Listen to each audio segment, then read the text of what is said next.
On this week's episode, we talk about how it's never too late to start over. I talk to a 9/11 survivor, and we also get into a debate about Quick Check versus Wawa. Welcome to the Ask a Matchmaker podcast. I'm your host, Matchmaker Maria, and today's episode is a special episode because I brought on someone who inspires me, and she's only hearing this right now while I say it to you on camera.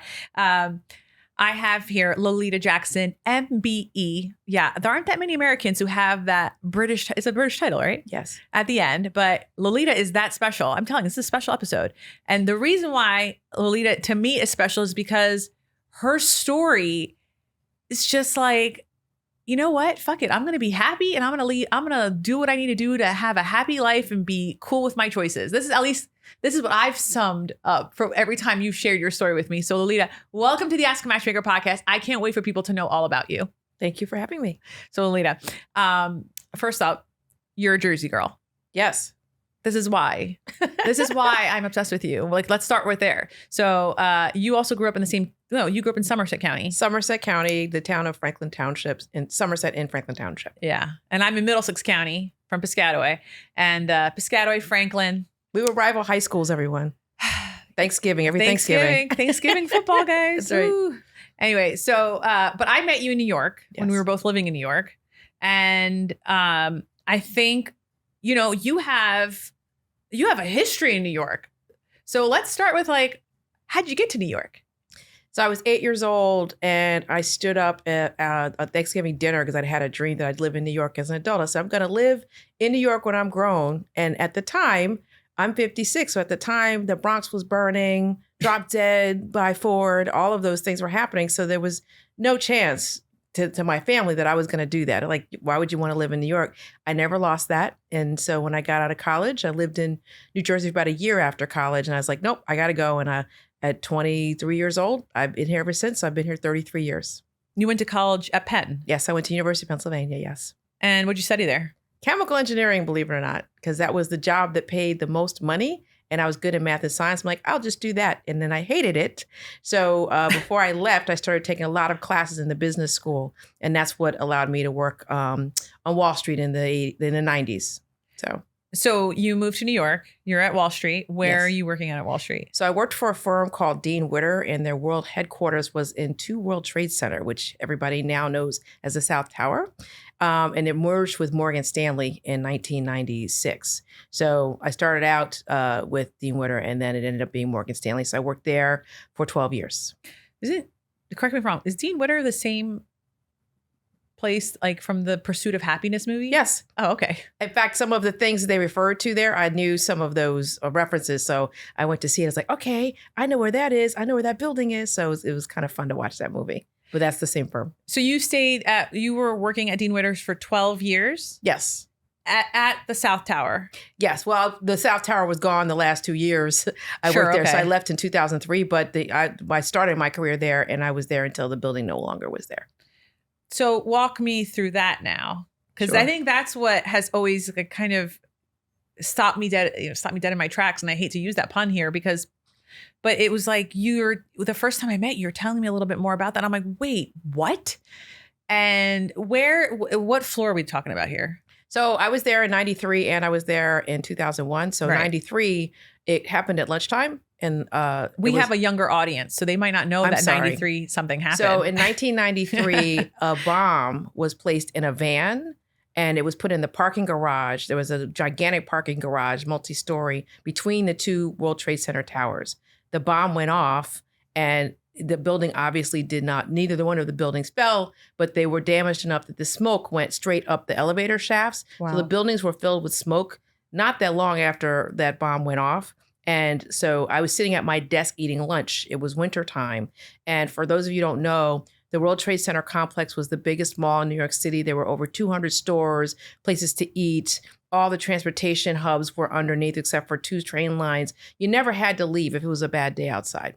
So because it was snowing that day, I just got my lunch and went right up to my desk, and the buildings were filled with people shopping and getting their lunch. And there was actually a kindergarten class in the observation deck. So there were these 5-year-olds on the top deck of the to World Trade, which is the building I was in. So the buildings were filled with about 50,000 people. And the bomb went off and there were no announcements. So whatever had happened, if there was an announcement that could have been made, that system was down. And so we didn't actually know what happened because this is before the internet. 1993, right. There's no internet, there's no Twitter. So we literally cell phones. There's no cell phones. So we literally didn't know what was happening.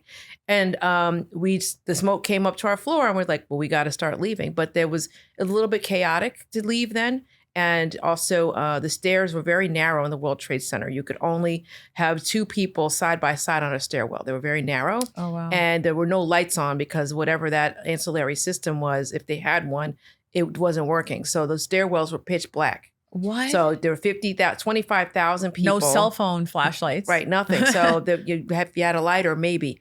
And so it was actually much worse to go down the stairs in 1993, which is counterintuitive. But if you think about it, the smoke was coming up in the stairwells.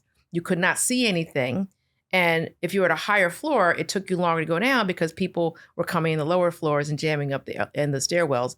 And at one point, the firefighters started coming up the stairs. So then you had to go single file. Wow. And there were only 6 stairwells in the 2 buildings. So there were 3 in each building. So think about 25,000 people going down 3 stairwells, 2 at a time. What were the firefighters coming up for? That's a good question. I don't really know the answer. I know there were some people needed to be rescued as far as not being able to go down the stairs like that by themselves. So for example, there was somebody on my floor who was in a wheelchair. And so 4 people carried him and 2 people carried his wheelchair all the way down those stairs. What floor? I was on 72 at that time. And so there were people who were pregnant. I know one person had gone into labor. So I think they may had to deal with some medical emergency type of things like that. Oh my gosh. Yeah, it was a lot going on. And then the problem is, as I said. What about the kindergartners? They got out. I think some people also got helicoptered off the roof. So if you ever heard that on 9/11, people tried to go out the roof because those doors were open in 1993. And so I think that there were at least 5 to 10 people who got helicoptered off of the roof rather than going all the way down the stairs. But most of that class went all the way down the stairs. I was really young when this happened. Can you believe it's been 30 years since that happened? Yep. But I remember some people were stuck in the elevator. Yes. In fact, I was just a speaker at the 9/11 big gala that they have every year. It was myself and a person who was stuck in the elevator. Wow. So his name is Pete. I forgot his last name, Riccardi, I think it is. But the 2 of us were the main speakers for the whole gala. And he talked about them being stuck in the elevator and how they got out and how long they were there. And yeah, he said there were 4 of them together in the elevator. Wow. Okay. Could you imagine if you had to pee? No. No, what's funny, there's a couple of vestiges from me having to do this twice. I always go to the bathroom before I have to go in the elevator. Always. Wow. And I never want to live on a high floor. What's high floor in your opinion? Anything above 9, because after 9, the ladders from a fire truck can't get to you.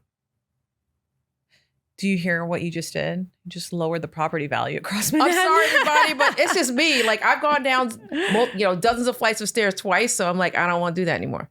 So how quickly did you go back to the office after that? It took a month. In fact, it was a month to the day. We always say it was the best party the firm ever had because all the senior people from the firm combined with like the secretaries, everybody in between, we had, caviar, lobster, they were just so happy that we were able to get back in. So it was literally March 26th and it happened on February 26th. But what happened was Morgan Stanley had its own evacuation plan after that and how we were going to be set up if an emergency happened again. So there's a famous gentleman named Rick Rescorla. There's been a documentary made about him and a book.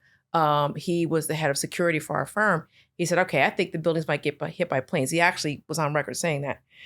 So this is the gentleman that passed away. Yes. Yeah. So I was standing about 7 people away from him when we got hit by the plane. I'll talk about that in a second. So I didn't know him before that, but I met him that day. Yeah. It's an incredible documentary. Why don't you repeat his name one more time? Rick Rescorla. Yeah, it's incredible. I've seen it. So some of the people in that documentary are people I was actually escaping with. So what happened that day is we were on a different floor, 70th floor, and my department had a Tuesday morning, 8:30 staff meeting every Tuesday. There were some people who flew in for this meeting. So we were all in the same room, which actually was key probably to us being able to escape. So we're all in the same room and I was actually going to be next to speak because I was in charge of a pretty important product for the firm at the time. So I was a person in the rotation was speaking during the meeting, and I was daydreaming because I am not a morning person. So I'm staring out the window at the other building. And I was staring out the window looking at the other building when it got hit by the plane. I could not see the plane because the buildings were like this and I was over here. But so the plane hit here. I didn't see the plane, but I saw the immediate aftermath of the flames shooting out and the papers fluttering down. So I actually was looking at it the moment it got hit. And so my eyes obviously got really wide. Everybody turns around like, okay, let's go. Because we have been trained to leave in a certain way and do certain things. We had interior office, check all the interior offices, check the bathrooms, grab cups of ice and water. If you were walking past your office, grab your wallet, because we were out of the building last time for a month and the contractors actually took a lot of the things that people had left behind. So, get what you can. And thankfully I was able to get my wallet, my purse, and my bag, and then start just going to the stairs. And what happened at that moment is that 72nd floor now. 70th floor. 70th floor. This is, 2001, we're on a different floor. So we're going down the stairs. And when we got to about the 59th floor, they told us to go back in from the stairwells and take elevators to the 44th floor, which was a sky lobby. The buildings had 2 sky lobbies where you switch elevators to go, further up. And they said, we want everybody to gather in one place so we can tell them what's happening. So right when we were about to go out of the stairwell, the person I was going with, my office mate from next door to me, he said, I'm going to go call my wife. I'm going to go to an empty office and find some place to call her. And I'm like, I'm not dating anybody. I got nobody to call. So I'm like, I'll see you later. So I left him, took the elevator down to 44, and Rick Rescorla was maybe 10, 15 feet from me. And he had a bullhorn, and there were open elevators, very large ones, that would have taken you all the way down. He said, don't go on those elevators yet. I need to tell you what to do. And about maybe a minute or two after that happened, and people were kind of in not jovial mood, but we didn't know the other building got hit by a plane. So we're like, okay, we're fine.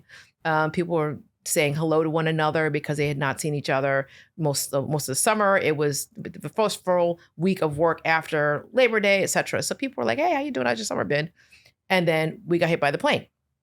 The floor that I was on had no windows. So we couldn't see anything. And that probably is a blessing. So we got hit and the whole building just moved like this. And of course, obviously people were shocked. And then it came back. Wait.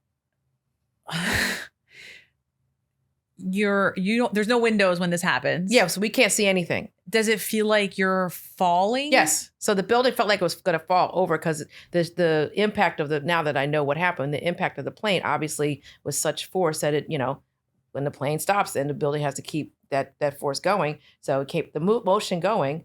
The building is built to sway. The buildings were built to sway anyway in the wind. So they were already flexible. So we were on a higher floor, not a high floor, but a higher floor, like maybe 1/3 of the way up. So it was enough that we felt it bend like this, and then it just snapped back. But at the moment that it got hit, I thought that I was going to die. I was like, oh, the building's going to fall. We're going to die. We didn't know we got hit by a plane. We knew something happened. Are there lights in the stairwell now? Yes. Yes, I should have said that. So in the interim years, they painted reflective paint. So even if the lights were out, you'd be able to see. So they painted reflective paint in the middle of every stairwell. And they also had different generators for the stairwells. So the lights would never really go out on the stairwells. This happened, really early in the morning. You don't have the 50,000 people in the building. So was the stairwell a little emptier compared to what you remember from 1993? Yeah. So a couple of things about that. A lot of people weren't leaving. So they were told to stay. If they said on the, I should have clarified this, on the announcer, they said, if you work for Morgan Stanley, meet me on come to 44. So there were a lot of people who did not leave when this happened. They were told by the Port Authority to stay.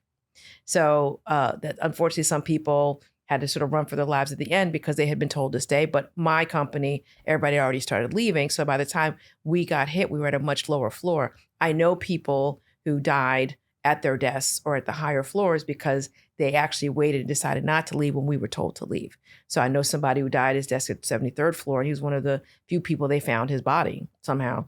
So if you were at those higher floors, it was much more likely.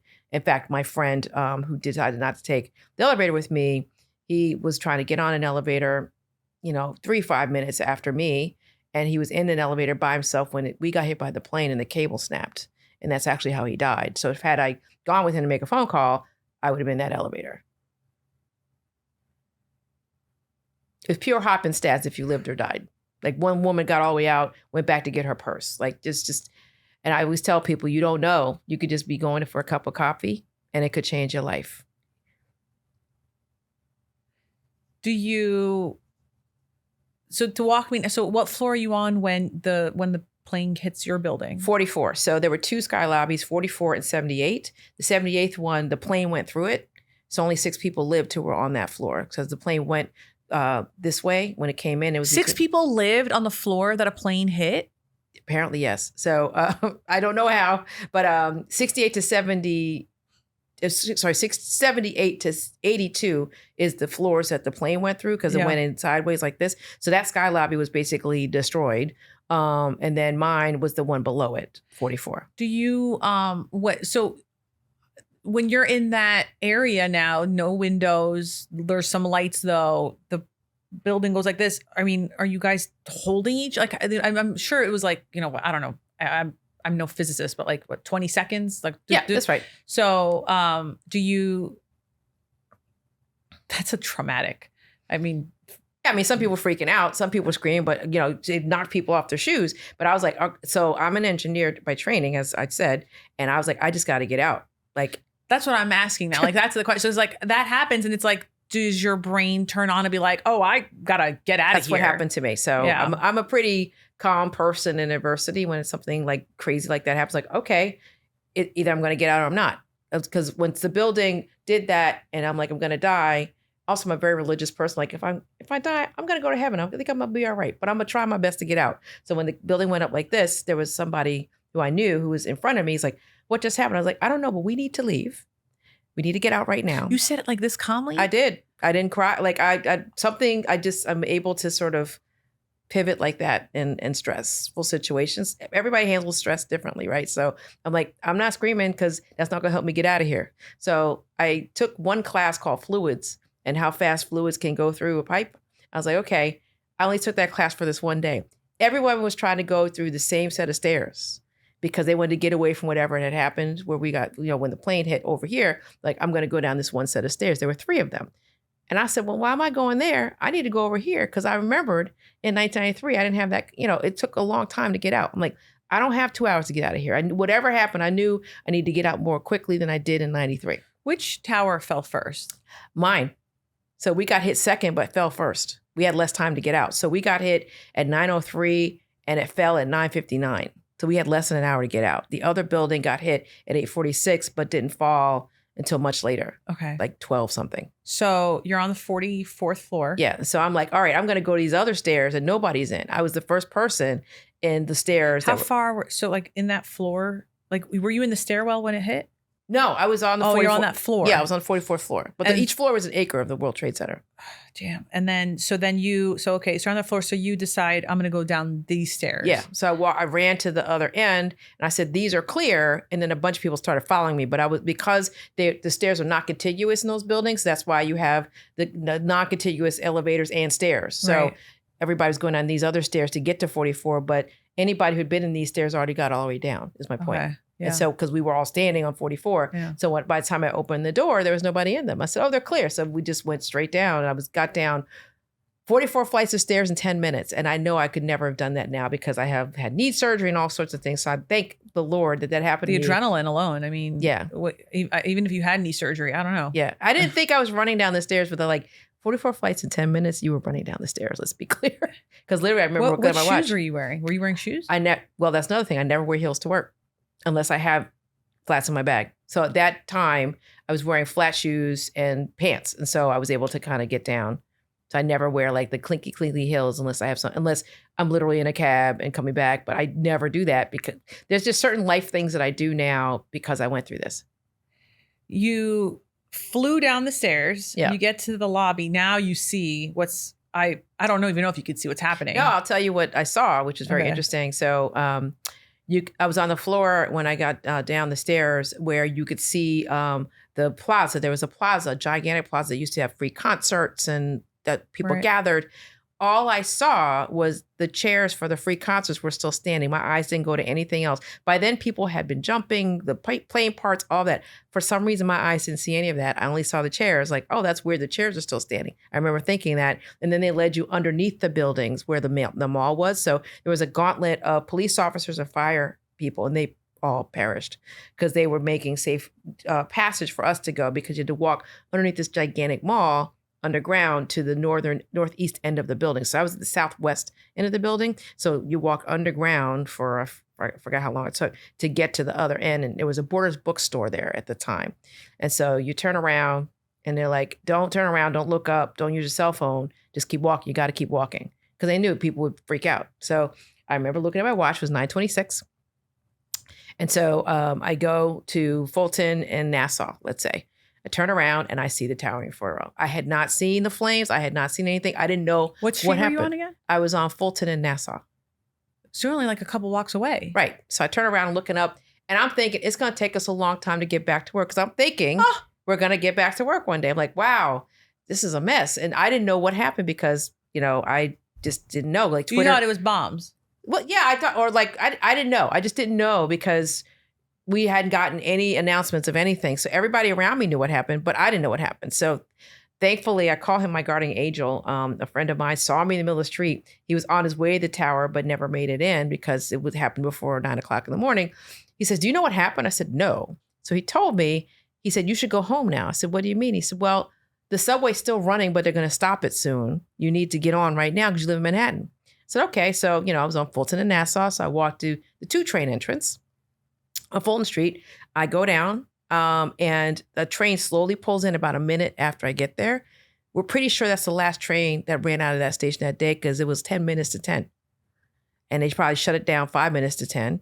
And then the first building fell at 1 minute to 10. So the train slowly makes its way up to 96th and Broadway. And I get out. How packed is it? Nobody's on the train because everybody's standing on the street staring. But he said, you need to get on the train. So the train was actually empty, which is crazy, right? Everybody just started walking. But I'm like, I guess they didn't realize the trains were still running at that time. I mean, I don't think anyone also thought that they would fall. They would fall. Right.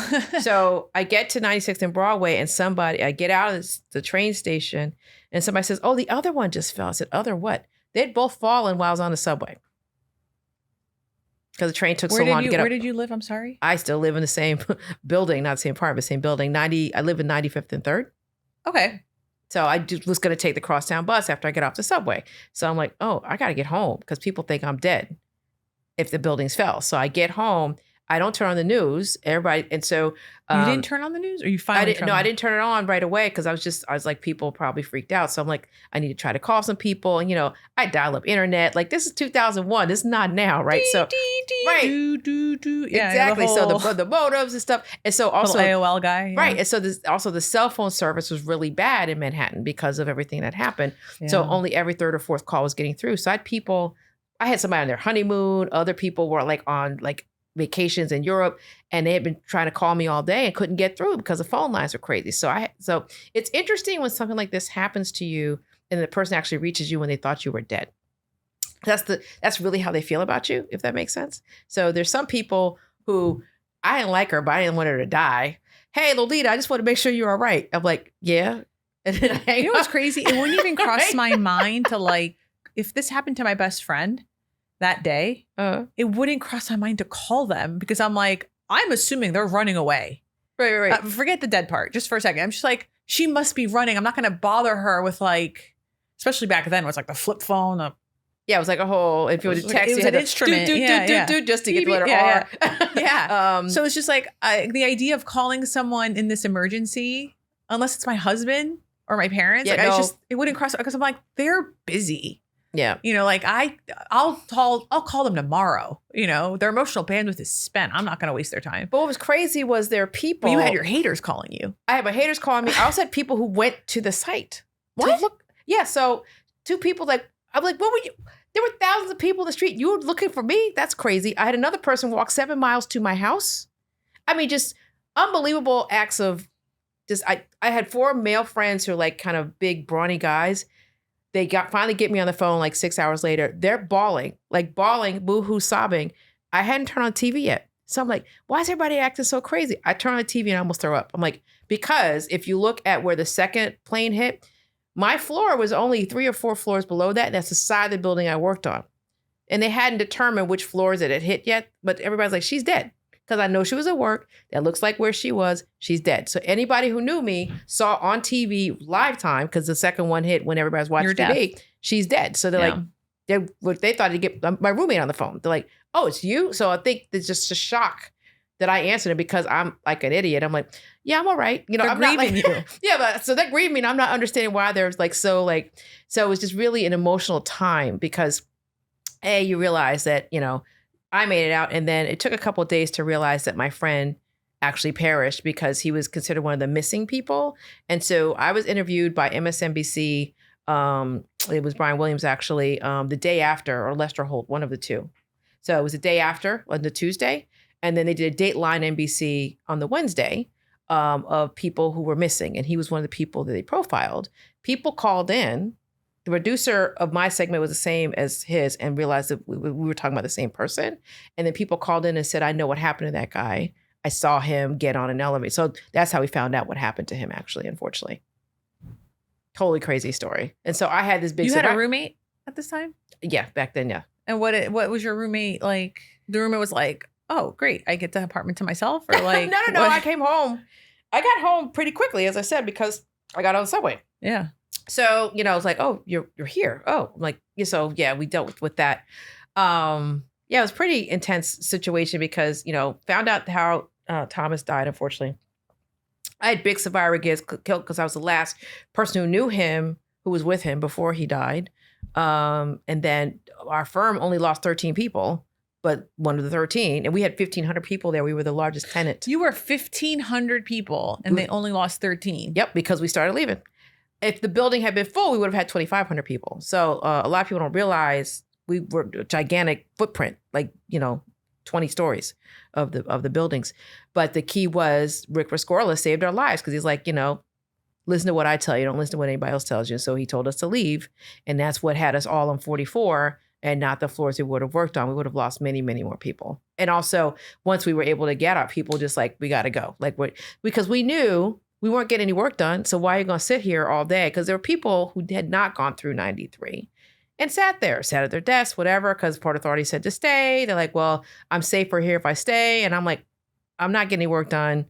My building's not on fire. I'm leaving. And so I want to believe that if I were in your position, if I were a coworker of yours that did not go through 93, I would have followed someone who had gone through 93 to like wherever she's at. That's who I'm following. I also know that I tend to be a rule follower and I'll be like, oh, Port Authority told me to sit here. That's what happened. And that gives me panic to think like that. Like, anyway. I have a theory, by the way. Anybody who's black and brown, because just follow them. Because, well, we're so used to like authority not being really cool with us, right? So it's like, I know they told me to stay, but I'm getting out of here, right? Like, I make the joke that if you were black or brown and could get out, you probably were not listening to whatever they told you about staying. Like, you tried to leave.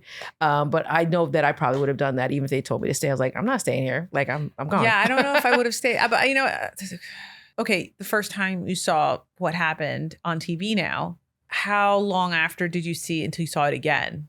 So I knew that they had started showing people jumping. I'm like, I'm definitely not going to watch that. So I didn't like continually watch it because I was reliving what I saw. So my nightmares the first 2 weeks were, I realized the moment of impact. You were sleeping? Huh? You were sleeping? Yeah. I mean, not well, but I was sleeping. So because the issue was, I know that I watched the moment of the many, many people dying because I was looking at the building at the moment of impact. So my dreams were filled with like remembering seeing like when the flames shot out. Like that was a very visceral thing that I kept seeing in my sleep. From that high up too. Because I was almost eye level because it hit 94. And so I was at 72. So it was not that much higher than me. So I was like almost like kind of looking right at it. I think about, I used to work in the Empire State Building for years. Pre-COVID, pre-office shutdowns. And I was on the 59th floor.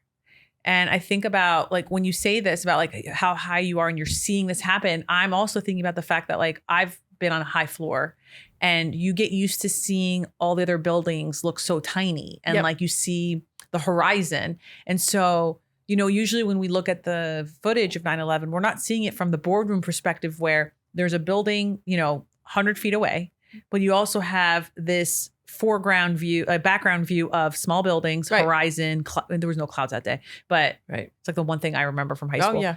And I can't even imagine. Like, I feel like to me, that's a movie that I would have to look at a movie to understand like what you're going through. Cause that is like, I would imagine that's imprinted Yep. for the rest of your life. Yep. There's no way to like scrub that out of your brain. Right. So then like, where does the healing come from then? So I had a lot of emotional things going on there for a couple reasons. The first is that everybody was focusing on the people who died, which they should have, and the first responders, which they should have. No one was talking about the survivors at all. Like, I think in everybody's head, everybody died. It's like 15,000 people walked out. And just because I wasn't 15,000 people? Yes, there were Okay. 18,000 people there that day, or like in proximity or whatever. And, 15,000 people basically walked out. It's a lot of PTSD. Yes. And so people were not dealing with that at all. It's like, well, you should be lucky you're alive. I'm like, yeah, but I worked there every weekend and, till 9 or 10 o'clock at night. It was like blowing up my house. And also I lost people. I went to countless funerals. And so people were not really as sympathetic as they should have been to the people who actually were survivors. That has changed in the ensuing years. So that was hard. And there's something that I call emotional rubbernecking. When something major happens, people want to be associated with it. Okay. So this is why I turn off the internet on 9/11. Mm-hmm. I don't know if you feel this way. Oh, yeah. what I I'm don't about watch to the say. news because it's like, I was running on the West Side Highway and I looked up and, oh my goodness. I cannot like, handle it. Nobody Every cares year. that you were running on the West Side Highway. Nobody. Just you. You want to be able to validate yourself that you were part of it. And I have no tolerance for it. I cannot handle it. I cannot handle every 9/11 seeing everyone's Instagram post of like where I was on 9/11. Right. Okay, if you were alive on 9/11, we all have a story. I was in high school. Nobody cares. Right. 2,000 other kids were at my high school when it happened. And I live in New Jersey. You know how close, that some of the parents work there too. Yep. Like, stop. Like, this is not your story. Well, that's what it is. I think that people wanted to adopt it as their story. So what happens is, it happens all the time. So if you're listening and you've done this to me, don't take it personally because I react this way to everybody. But what happens like, oh my goodness, you survived 9/11? I'm like, yes, I did. Now, I'm not the one that brings it up. Yeah. They bring it up. And I'm like, and they're like, oh, let me hear a little bit of the story. I'll tell them like 2 seconds of it. Well, I was. I'm like, didn't ask you that. Didn't ask you that. You don't have to tell me. Didn't ask you. I don't understand why you're telling me. So that's I go through that all the time, and it's really irritating. So. Someone really close to me in high school, their mother was the only survivor on their floor. Wow. And experiencing that, she happened to be on a Concorde flight that morning. And when I say close, I'm talking about like my high school sweetheart.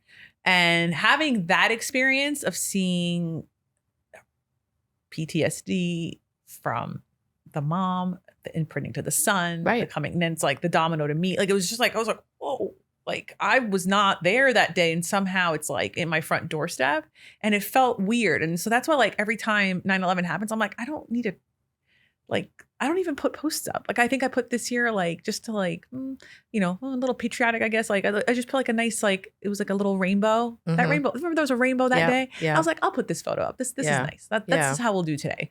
But I don't like talking about it like that just because it's like, it's weird, especially if you grew up. It's always, I feel like it's always the people that are not from this tri-state area that like really want to talk. And I'm like, 100%. And I think that one of the things that I just want to say about this, from my perspective, is watching this happening in high school. I remember the next day, I happened to be a junior in high school. A lot of the boys in my class, I could see were ramping up for military suddenly. Like that became, and then of course, when I was a senior, the Iraq War begins. And so seeing like a lot of my own classmates, like it's just kind of that ripple effect of all that event, right? But let's go back to you. So how did you deal with that? I mean, I'm assuming do you feel like you're still healing? Yes. So, you never know when it's going to hit you, right? It's like sort of almost like the death of a parent or a death of someone really close to you. So some 9/11s, I'm fine. Some of them I'm not. But the good thing is I have a very large community of people who went through this as well, either with me or I know they went through it as well. So I got 1 million people to call that day or email that day and say, hey, I'm not doing that great this day. So I feel very fortunate with that. There's some people who were in the towers because they were on a business meeting or they were supposed to go to a breakfast. They don't know anybody. So I feel badly for them. They don't have that sort of commonality of experience. But I literally have 200 people who went through this twice with me. Not directly with me, but we were both of them. So I have people I can reach out to and call. And there's a couple people who, this guardian angel guy, every 9/11 is like, hey, sweetheart, just checking in. Like he saved my life because I would have been 2 blocks in the dust cloud running from 300 mile an hour debris. So, and I know people who got hurt from that and cancers and have died. So many people have suffered. Right. From that So cloud, I was completely out of the area. I was gone. So that was because of him. How's he doing? He's fine.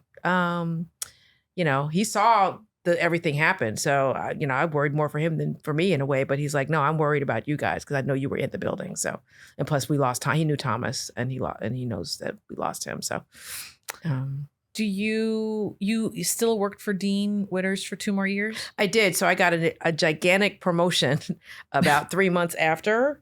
And, I said, well, maybe this will solve it. I'm finally a VP. I'm finally being recognized. But the problem was that the firm merger was not smooth. And so all the people who went through this were from the Dean Witters side of the firm. But then we had to be displaced to the Morgan Stanley offices. So none of them had gone through it. So the level of empathy they probably would have shown now was not there then. So they didn't understand the emotional things that we were going through of not being together anymore. We were all in different areas and working in different buildings. And tell me more about that. Like, what do you mean? Like, where you moved to, first of all? Jersey City? Midtown. Well, Jersey City at first, but the problem was our displacement area, you could see the smoke coming up from the site. And so some people like, I'm not working here anymore because I can see everything right there. Right. We were right across the river. So we were there for a few months and then they allowed people to work from home for a little bit. And then they put us in offices in Midtown. So I ended up in Midtown the last year and a half of my career there. And so when you say like the merger didn't go so well, like what do you mean like in terms of the lack of empathy? Well, we were the retail side of Morgan Stanley, which obviously it's been integrated now for years and years and years. But at the time, they were an institutional firms. They some of them looked down a bit on our side because a lot of us didn't have MBAs. A lot of us had different experiences in finance than they did. And so they're like, oh, it's just those Dean Witter rubes or whatever. So I felt that when we went through 9/11, they expected, for example, my boss, who basically had to run from the dust cloud and throw himself on someone. But when the buildings were collapsing, they expected him to go to work 2 days later. What? Because 2 days? Yeah, because the firm did not. They wanted to show that these people aren't going to get to us. So we need all the senior people to come back and make sure that we're able to be running and have people at their desks 2 days later. That would never happen now, but that's what happened then. So that's what I'm talking about, lack of empathy. These very senior people who were completely traumatized by what happened to them. We lost somebody in our department. Like, oh, you need to go back to work and like make sure everything's okay. That happened. You're blowing my mind. Okay, so 2 World Trade Center events are happening to you and other people. Where did the dominoes start to go now? So I think for a lot of us, going through it once was almost like folklore, but then you go through it the second time, you see things you never thought you'd see. I have somebody who was eye level people jumping and he was transfixed. He could see what they were wearing. He could see them holding hands as they were jumping. Like, he'll never be right. That guy will never be right. I mean, he's, fine on the surface, but it's like going to war. You feel like you're going in a battle and you just want to get a cup of coffee in the morning. So when a person is a soldier or they're a person who is prepared for that, it's not great, but they're prepared for it. We weren't prepared for what we went through. Well, they've also consented to being in that. Right. And so I think for a lot of us, and this is the joke I always say, it's all over the internet because I've said it many times. If you can get killed more than work, you better really like your job. You said this to me when we met the first time at Vivek's? Yeah, at Vivek's. Mm-hmm. Amazing. I cannot believe it doesn't exist anymore. But this like amazing clothing shop. It's literally where masculinity is born. And that blew me away. Say it one more time. If you can get killed at work, you better really love your job. So did you love your job? No, I liked it. It was giving me sort of access to things that I thought I couldn't have. But ultimately, it wasn't the root cause of my happiness. And so I had some therapy at the time, and I was like, you know what? I just need to go. I just need to go because there's something else out there for me. And so I left ostensibly immediately for a job that I ended up not staying in very long with Lehman Brothers of all places. Wow. So, that was God protecting me. He's like, you don't need to work there. And then obviously I'm like, oh my gosh, there's no more. So I was there a very short period of time. And then I just said, I'm going to quit with no job. I had enough money, thankfully, that I could live for a year and not look for a job. And that's what I did. So I did all my hobbies outside of work, all my passions, and just said, something's going to come out of this. I'm not going to go to a headhunter. It's going to come out of this. And it did. It did. So about 2 years, a year and a half, 2 years after I left, which was November 2003, in August of 2005, I was asked to run Manhattan operations for Bloomberg's second campaign. Okay. And so I did that. And then when he won again, they said, hey, we'd love for you to work for government. Into his third term now? Second. Oh, his second term. Okay. Yeah. So he came in 2001. Oh, yeah. So this is 4 years later. Yeah. So 4 years later. And so they said, you should work for government. I'm like, doing what? I have no experience. Like, well, most people don't know this, but Michael Bloomberg was an electrical engineering major undergrad. And then he went to business school. So they said, you think like him because you're engineering and business. And we could train you in whatever the job is. We want people to think like him. And I'm like, okay. So they said, what job do you want? I said, I want to be Manhattan Director of Community Affairs. Manhattan Director of Community Affairs. It was very specific. And that's the job they gave me. What I didn't know is that somebody had the job at the time. What is a Manhattan Director of Community Affairs? Are you the ambassador of Manhattan? No, you say, I'm mad. I want to talk to the mayor. I'm tired of these vendors, street vendors. I'm tired of the Chinatown buses parking outside my shop. They call me. Okay. And I figure out if it can be solved. If so, how to solve it. What city agencies? So I got to deal with all. You're like the engineer of the city. In a way, but it's more of a community relations job. Sure. So because I had to deal with all the constituent complaints. So if a community board said there's this loud bar and nobody's doing anything about it, they'd call me and I'd have to figure out which city agencies could help deal with it. So I learned a lot about the city. I'm going to probably write a fun essay about that at some point because all kinds of crazy. I actually have this really fun story that's not that far from here. So about 12 years ago, David Bowie and Sting and a couple other people had went in together and wanted to open a burlesque bar. I think it was even called Burlesque, like not far from here. And, they were waiting for the liquor license, but like, we'll just start all the construction and stuff because we know we're going to get the liquor license, right? It's David Bowie. Right. So they come to the community board meeting and I'm like, with my popcorn, I'm like, I know how this is going to go. So the guy comes like his shirt open to here and like black shirt, like clearly he'd been out the night before. He's like, yeah, so we're starting everything. We already started construction and blah, blah. They're like, we don't care about David Bowie. We don't care about Sting. We're voting no. They never got the liquor license. So then burlesque never happened. So people don't understand the levers of power. And I loved watching things like this. Or I remember being at a community board meeting in Harlem and they were doing a redistricting of Harlem. They wanted to like go to rezoning, where you could build higher and all these things. So a guy who grew up there, little crazy, goes, anything you build, we're going to burn all this shit down. I'm like, okay, we need to leave this meeting now. Like just crazy stuff because people just get really. I've been to a few of those meetings. Yes, they just get really passionate. But I loved it because we grew up in Jersey where they don't really have meetings like that, right? So people come out. Now, let me tell you something. With the offshore wind, yes, they do now. Moms of Liberty are starting to infiltrate.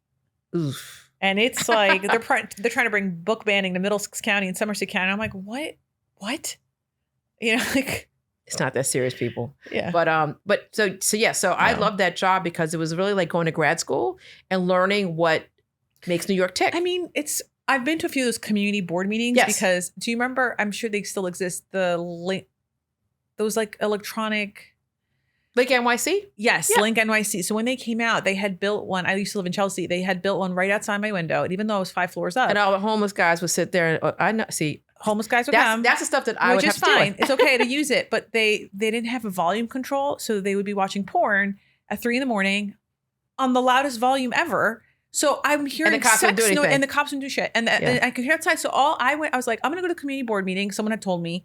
And I'm not going to even complain. I just want to see what's going on. And then until I find the courage to complain. Right. Because what am I going to say here? 311 isn't working. Because I would call 311 like, hey, I can hear this. Like it's not, and I'm on 5 floors up. I can't even imagine people on the second floor. Right. So then I went and I was like, whoa, this is like jury duty on crack. Because jury duty is amazing in Manhattan because you get like, here's 100 random people in Manhattan. Here's what they look like. Right. Here's what they're like. And you're like, oh, okay. Nice assortment of people. Yep. And then you go to the community board and you're like, here are 75 people in your community, in your district, who are very passionate about their community. Yep. So I was like, okay, right at home. So I come to the next one like 6 weeks later. And I was like, yeah, can you guys add like a volume control? Like maybe after 11 p.m., maybe you can't go past volume 3. And see, that's a great idea. That's actually a great idea. The people started screaming and yelling, not at me, just some people are really passionate. Yep. And I was just like, okay, bye. And I just like backward walked back and left. But it was very interesting to go to those things because you learn about other things. Like if you live in Manhattan, you should definitely go to these things because you learn a lot about how people view their community and the passion. Right. And it's like, I think what you were about to say with the Bowie thing, it's like, yeah, you're not if you lived here. Right. And you participated and your kids went to school here, like maybe they would have more sympathy. Yep. But if you're just coming in as a tourist, right? I think I see this like, this is like a little bit parallel, but when people tell me like, oh, I went to Athens, it wasn't like what I was in Greece.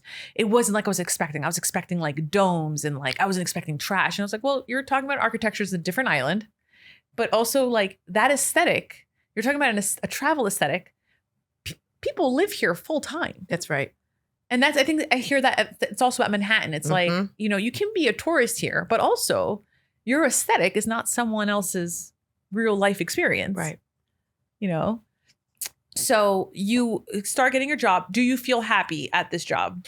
I loved it because every day was an adventure. And also I became very well known. There's people still asking for me now. I'm like, I've been gone for 12 years from that job, but because I was responsive. So I'm like, because if I couldn't help somebody, I would tell them I couldn't help them, but try to figure out some other solution. But I'm kind of like a sheepdog. Sheepdogs just shepherd everything, right? So for me, shepherding a problem, like, okay, how can I help fix this problem? That's the way my brain works. But a lot of people who have had this role, that was not how they operated. So they were not as helpful maybe, or not as responsive. So I loved going to community board meetings also because I always lived on the Upper East Side and I knew 2 or 3 pockets of New York City, but I got to learn Washington Heights really well. I didn't know any of those neighborhoods up there or West Harlem. So I really felt like I got to know the breadth of this. Washington Heights has such good food. Yeah. And it's also crazy. Amazing topography, like, the cloisters, everything up, it goes up at Inwood. I didn't know any of that. So I used to park at Inwood.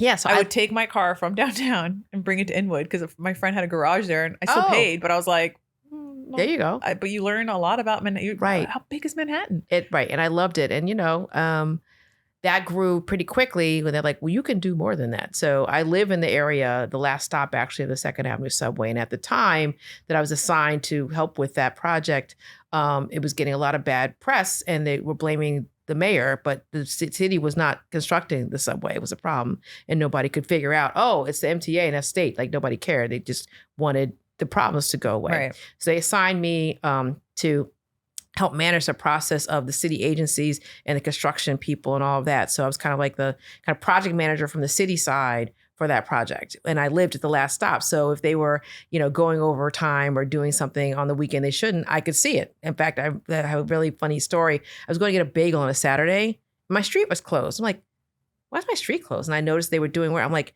they don't have a permit for today. I called the number 2 guy in the MTA Capital Construction. I said, you guys got 2 hours.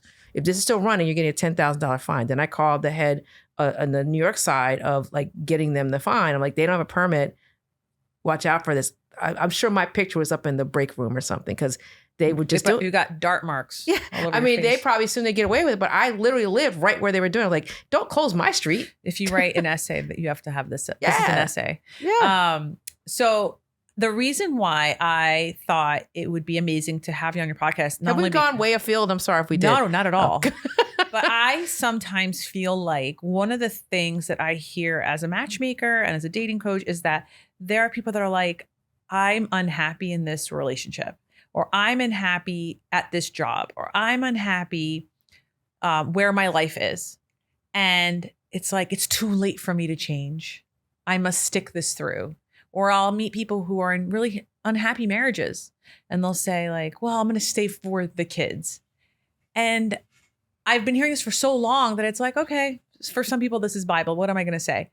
But then I meet you like 6 years ago And I was blown away by that. I was like, oh, there's a person here who has the trick to life.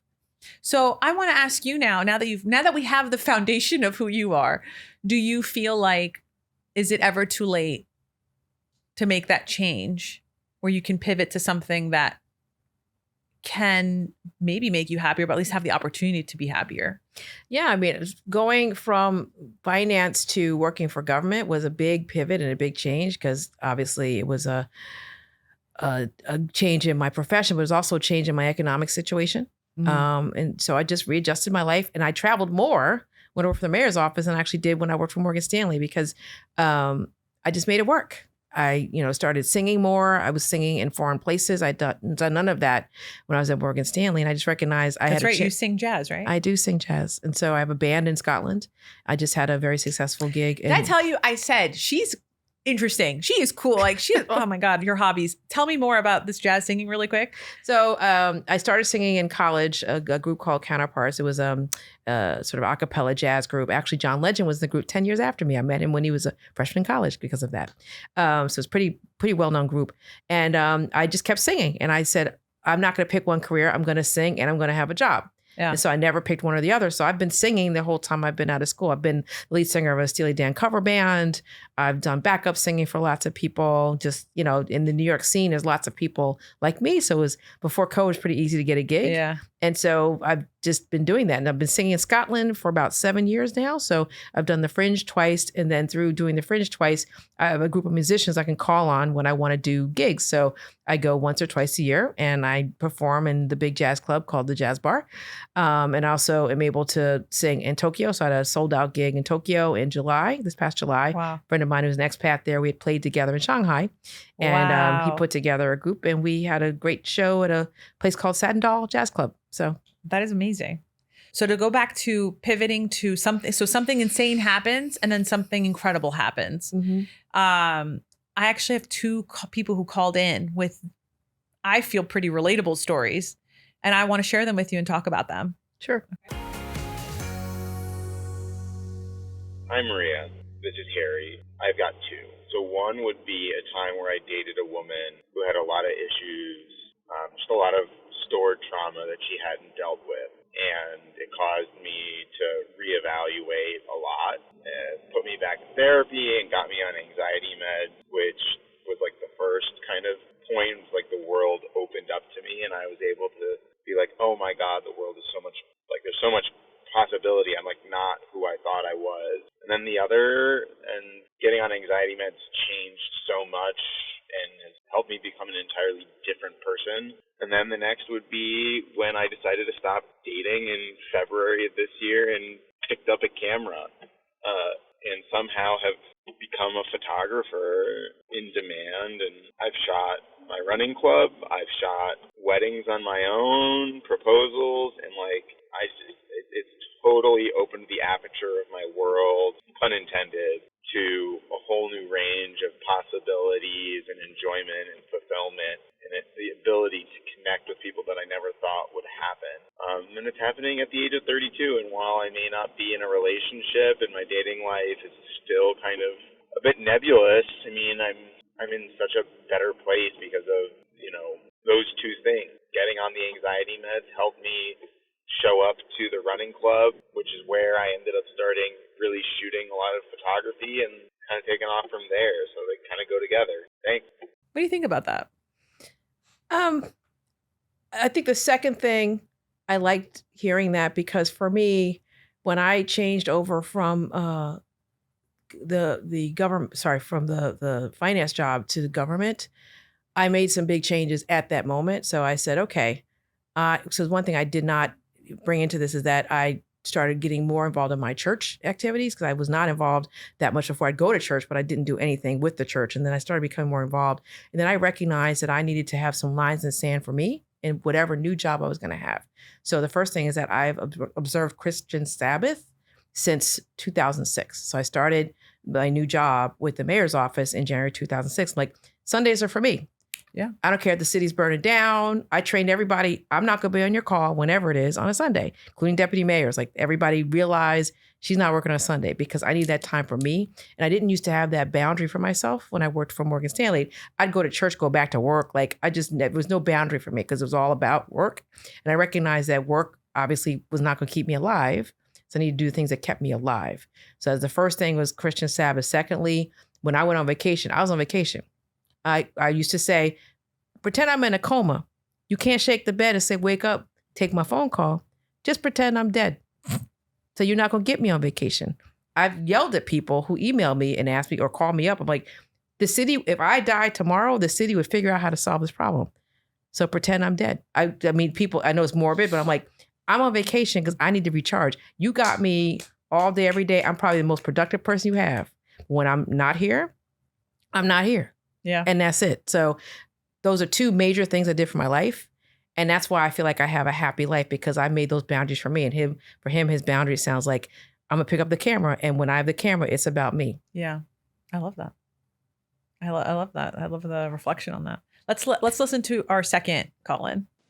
Hi, Matchmaker Maria. This is Liz from Orlando, and I'm 36 years old. And the event that changed my life, as cliche as it sounds, is when my mother passed away very suddenly from a pulmonary embolism when I was a week before my 27th birthday. And it was devastating. I was distraught. I wanted to go with her. But I remember in that moment, I had just graduated college about 2 months prior, and it was a huge kick in the ass. And I remember I thought to myself, oh, no one's coming to save me, because as a Hispanic woman, the expectation is you stay at home till some man magically finds you and whisks you away to this beautiful life. And I realized that wasn't going to happen, and I had to step up and fill in the gap that my mom left for my family.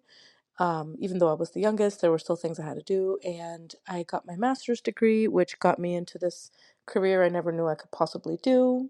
And eventually I tripled my income, and I was able to buy a house on my own as a single millennial Hispanic woman of color. And it was tragic, and I would give anything to have her back. And it's not like I got these things because she died, but I think about it all the time as I got these things in spite of her sudden death and my tragedy and my heartbreak and my depression. And I was able to pull myself up, partly because of how much love I had for her still in me. And I did it as a way to honor her, since she wasn't able to do those things for herself, coming from a third world Caribbean country. So yeah, changed my life. And again, I'd love to have her back, but in spite of all that, I found a way to make it through. Do you feel that sometimes though? Like in spite of all that, like... Yeah, getting the MBE was a moment. So when the person called me, for those who don't know what that means, it means member of the Order of the British Empire. So, knighthood is the 5th level, and then there's 5 levels of it. I'm like the bottom level, but it still is an honorific. It's a big deal if you're American. Yeah, no, Americans don't usually get them. It's British people who get them. So it's called the Queen's or King's Honors. And so it's actually something that's given to you by the King or Queen of England. So for an American, it's a pretty big deal. So when the person called me, I started crying. She said, "Why are you crying?" Do you have to apply, or does someone? No, you don't. It's like the MacArthur Genius Award. You have no idea you're nominated for it until they call you. Oh my gosh! So I had no idea that I was nominated. Did you know what an MBE was before they called you? I actually did, because I know people. I know. I have friends with a lot of British people, so I know people who have it. Okay, but it would never occur to me I would get it. I'm the only American at the time. Now I know other people, but at the time I was the only American I knew that had gotten something. So she called me and I started crying. She's like, "Why are you crying?" I was like, "You don't understand. I grew up eating government cheese." She's like, "What's government cheese?" So, what is government cheese? When Ronald Reagan was president, if you were on welfare, they would send you a block of cheese. And it was called government cheese because it literally came from the government. It was like a 5-pound block of American cheese. So that's the big joke. If you grew up on welfare in the 80s, you got a block of government cheese. Once a month? It was once a month. It was great. Made killer grilled cheese sandwiches. So, but the point is, I explained to her that even though I grew up in New Jersey, I grew up pretty poor in New Jersey. And, I've skipped like 2 or 3 social classes, and I'm not supposed to be where I am at all. I mean, you went to Penn for engineering. Right. You worked at Dean Witter. Right. You went through what you went through at World Trade Center Right. twice.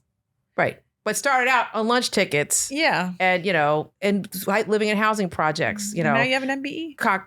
stamping out cockroaches, Right. that's how I grew up. And so to know that I was able to skip all that. And I found out in recent years, in the last 10 years, that my great great grandmother was a slave who was bought off the auction block to be a breeder for the largest slave on her plantation. So she actually had 2 children that way. And then someone else in the plantation hierarchy was like, don't do that to her. I want to be with her. It's my great great grandfather, whose name is Dan McClendon, who's Scottish. So I redeemed that situation, and I'm now part of the clan McClendon, and I'm a board member of the St. Andrew Society of New York that didn't take women until 15 years ago, even though it was founded in 1754.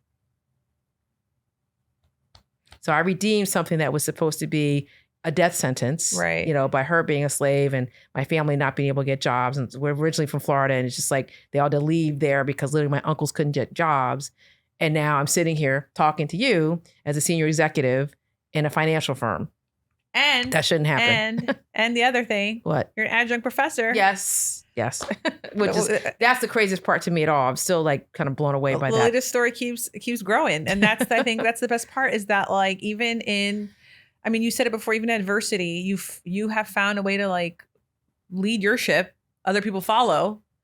And it's never too late to change things. No, I mean, I always had a dream that I had this joke that I'm Professor Jackson. And I'd be asked every once in a while to speak at universities, whatever. And I'm like, Professor Jackson is in. That would be my hashtag in my Facebook group. And then I actually was asked in January this year to actually do that.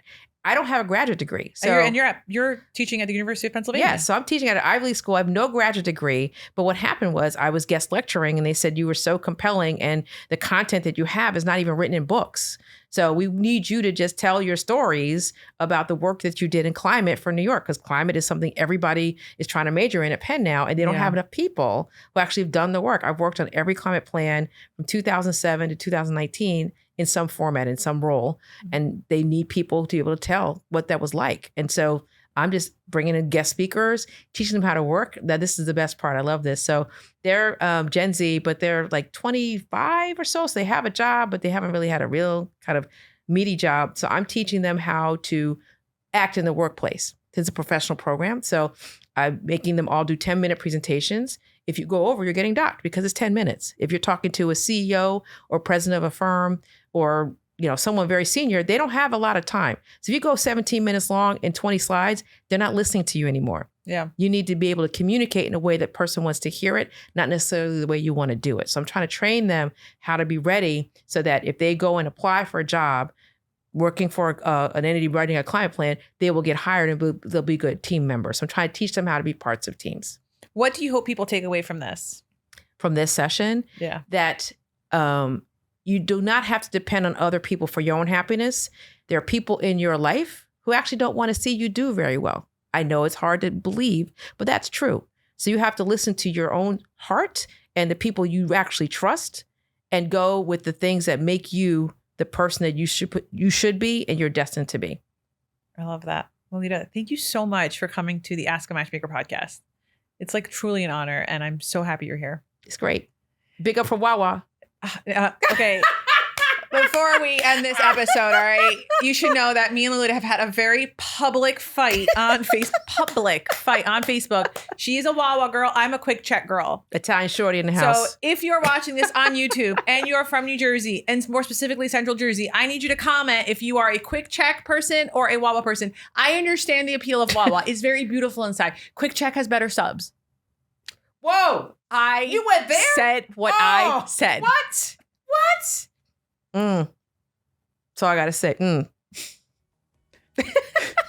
gonna get Jersey right now. And I don't think people know how Jersey I can get. Yo, Jersey's like a whole different thing. Central Jersey's a whole different thing. Because I don't mess with people with 609 calling it a hoagie. Anyway. It's a sub. If you are listening to this on the podcast, tell your friends, send them this episode. If you enjoy this episode, shoot that link to all of your friends. And if you're watching this on YouTube, like, comment, subscribe, help me with the YouTube algorithm gods so more people can watch Ask a Matchmaker podcast. Thank you again for listening. Thank you again for watching. And of course, be lovable, but more importantly, be likable. See you next week.